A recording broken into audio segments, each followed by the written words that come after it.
Welcome back to the channel, and today I have a very special video for you guys. I'm going to be doing a state of the collection for January 2021. I've been collecting watches for a couple of years now, and so I thought, why not give you guys a kind of an update to see where my collection's at. You can critique it all you want, but I know it's grown over the time period that I have been collecting watches.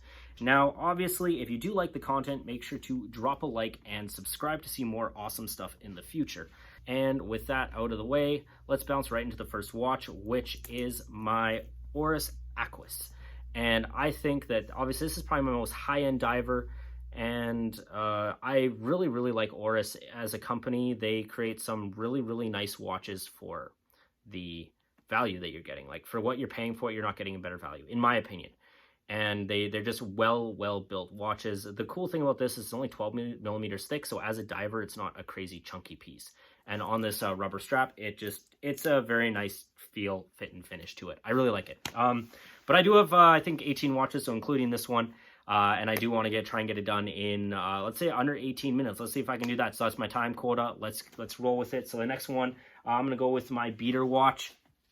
And this is in no particular order.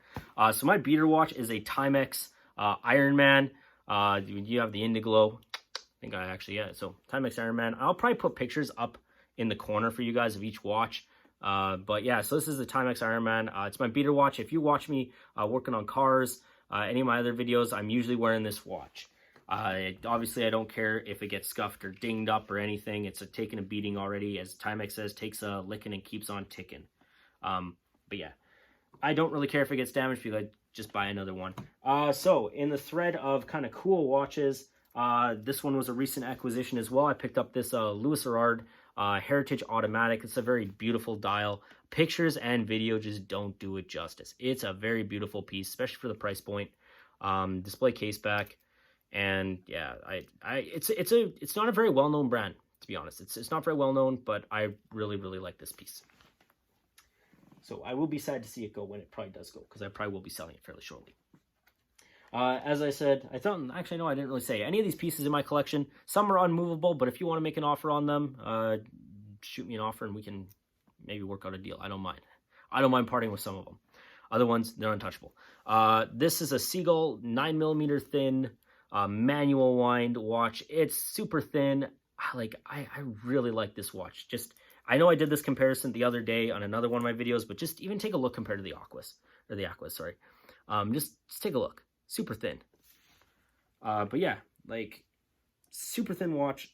I really like it. It's definitely cool. Value for money. Seagull's a great brand, but I think I'm going to move on to other pieces. Otherwise, I'm not going to meet my time quota. More of a dressy piece. I used to wear this all the time, dressing up, going out, and just hanging out with friends. I'd wear it a lot at work. I really like this watch. It's Raymond Weil Percival line, and I know the Percivals now are all quartz. This is one of the older ones, so it's an automatic, which is awesome. I just really like this piece. It has a Cyclops, so kind of very Datejust-esque with the dial.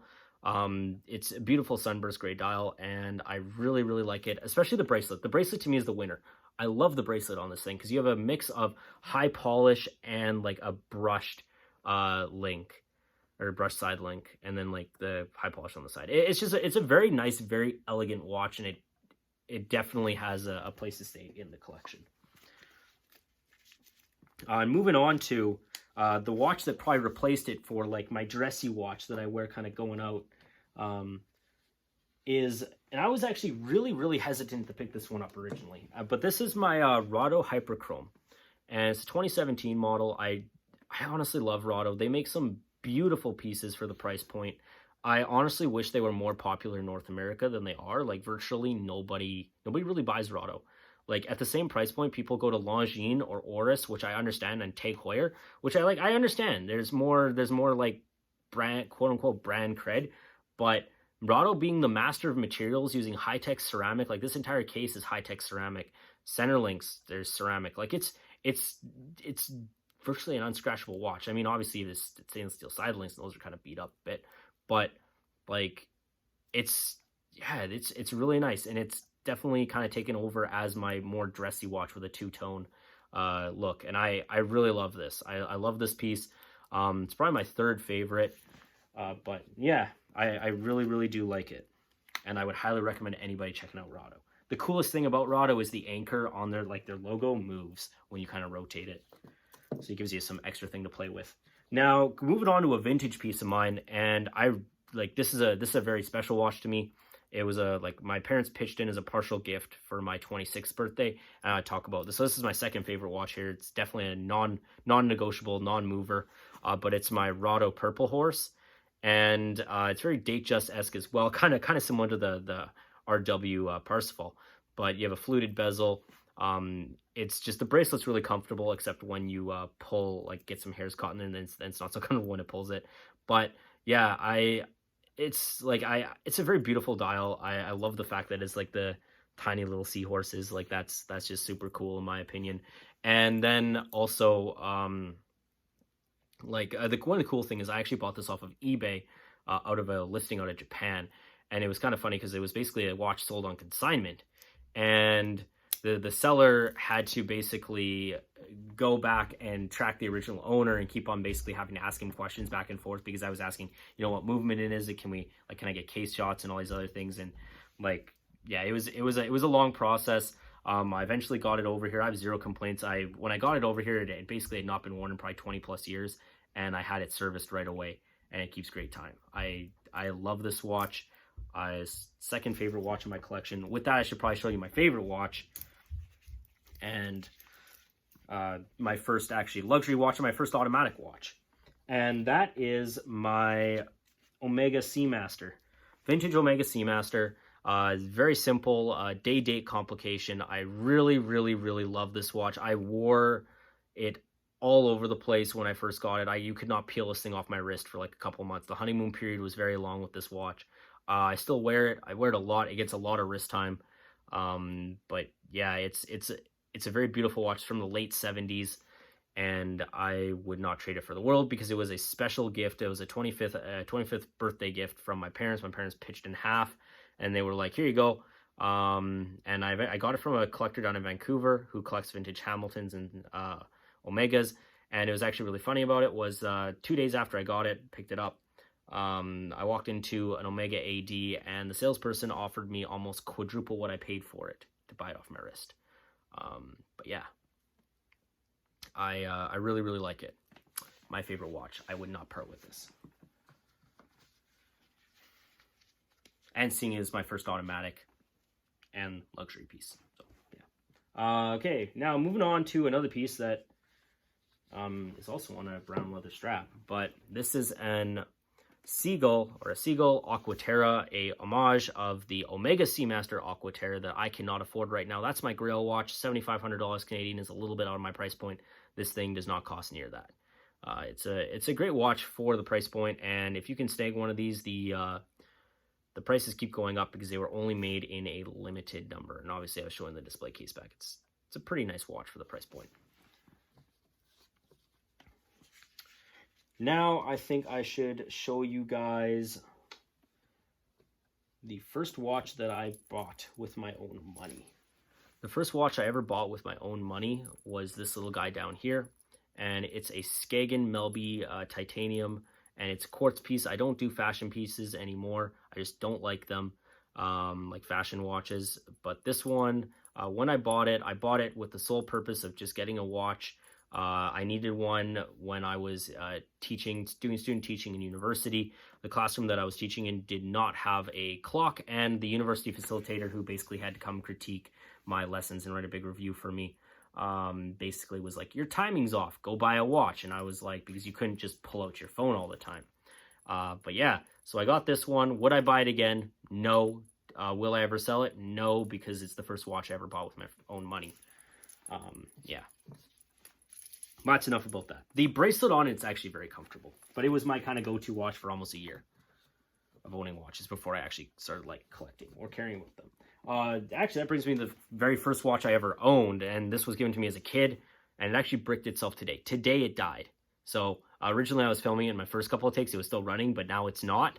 But it bricked itself, definitely past the 10-year Casio warranty. But yeah, it bricked itself, and I used to set the alarm going off all the time to piss off my teachers, but my parents got it for me when I was a kid. Would I throw it out? No, because it's still a sentimental value because I wore it so much.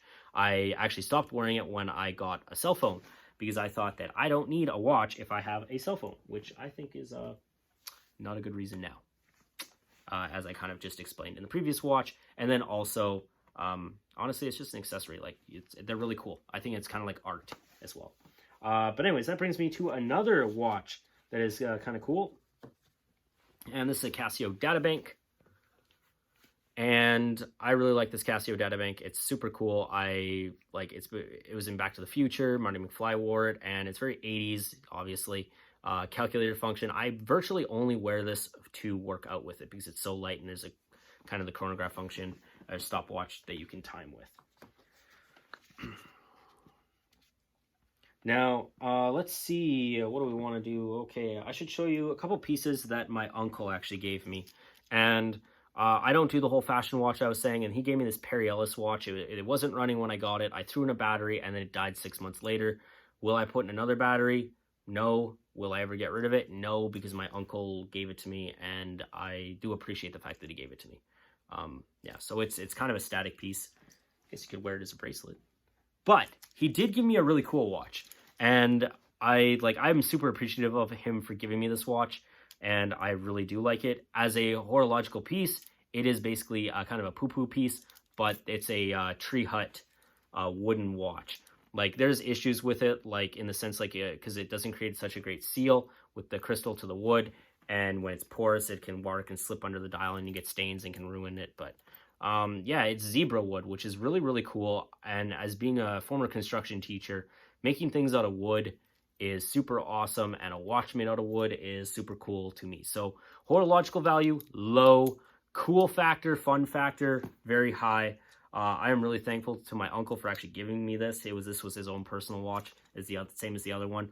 But this one's a winner in my books. I like it, and I do wear it. I wear it I actually wear it a lot more than like some of my the other quartz pieces that I have. I just wear it around the house or out and about. I think it's cool, but you might not, but that's okay.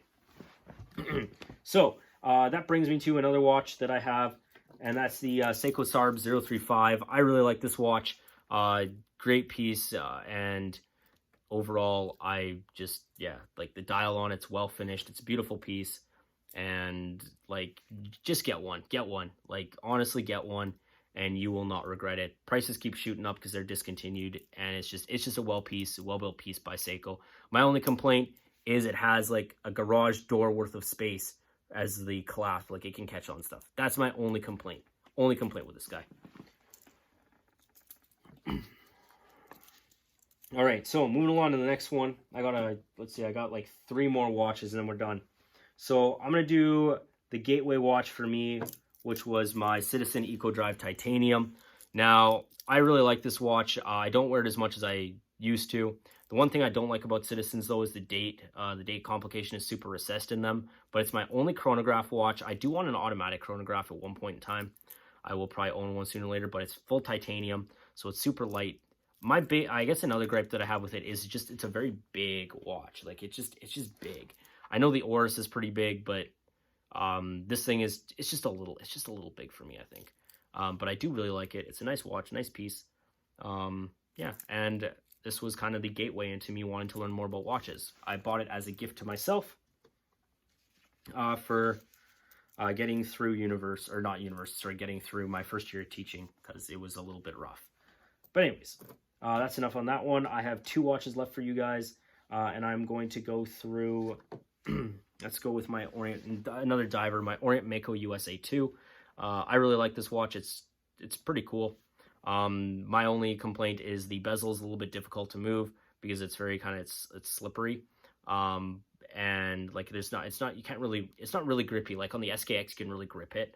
But on this thing, not so much, but it does have a sapphire crystal. So that's one up that the SKX doesn't have. The crown is a little bit difficult to operate. As I said, it's really smooth, but I did swap it out to put it on a black rubber band with a white contrast stitching. And I really, really like this watch. Like, I wear it a lot, especially in the summer. But yeah, that's probably kind of like a middle or entry level diver. If you have like basically a few $100s to spend on a diver, I would highly recommend going with like a Mako USA 2. Highly recommend it. Now, if you don't have that amount, but you still want a really cool diver, and let's say you're looking to spend under $200, this thing, Vostok Amphibia. I saved, I think, one of the best watches for last, one of the coolest watches, I think, but also for significance, horological significance. Obviously, communist stuff is not usually good stuff, and I would say this resonates strong and true with this watch. But I do like it. I wear it a lot. It's kind of like my beater, my go-to beater automatic. I like it because it's, you know, I can wear it out. It's water resistance, obviously a dive watch, but can wear it out. I used to wear it all the time when I go out boating and like fishing with my dad. So that's kind of the watch that like I'd grab immediately. And I think about fishing whenever I put this on it. If I was gonna go traveling, this would be a watch that I'd grab because it's cheap enough to the point where I don't really care about it too much. It's it does everything that I need it to do. The sharkmesh bracelet, if you haven't seen the video that I did on sizing it, take a look at that one, but it's super, super comfortable. It is very comfortable. It's nice to wear. The clasp itself isn't that great, but it'll do. The bezel is darn near useless. There's no quick set date function, which kind of sucks. And then the crown, if you try and change the time, sometimes it'll try and cross thread back onto the threads. And I get it, the crown is a certain way because, you know, it's wobbly to protect the stem if you bump it, but instead of having crown guards. Like, yes, there are shortcomings to the watch, but I think for the price point, it is a great watch. High end, not at all. Like, is it a good watch? Yes, it is a high end watch. No, it's not that great in that matter, in my opinion. But anyways, those are all my watches, and hopefully you did enjoy this video. I think I did do it in under 18 minutes, which I was really, really surprised. That means I banged off a lot of material. Now, watches that I probably want to get, I do want to get a GMT function watch or as a GMT complication. I do want an automatic chronograph, but those are kind of stuff down the road, down the pipe. I do want a Rado Captain Cook. I do want one of those. But anyways, did like the content, make sure to obviously drop a like and subscribe to see more awesome stuff in the future. And if you do have any comments, questions, if you want to talk about my prelude, go ahead. I don't mind. Ask me questions. And you can also follow me on Instagram. I'll drop my IG down below for you to see. But anyways, take care and have a fantastic day. I'll see you later.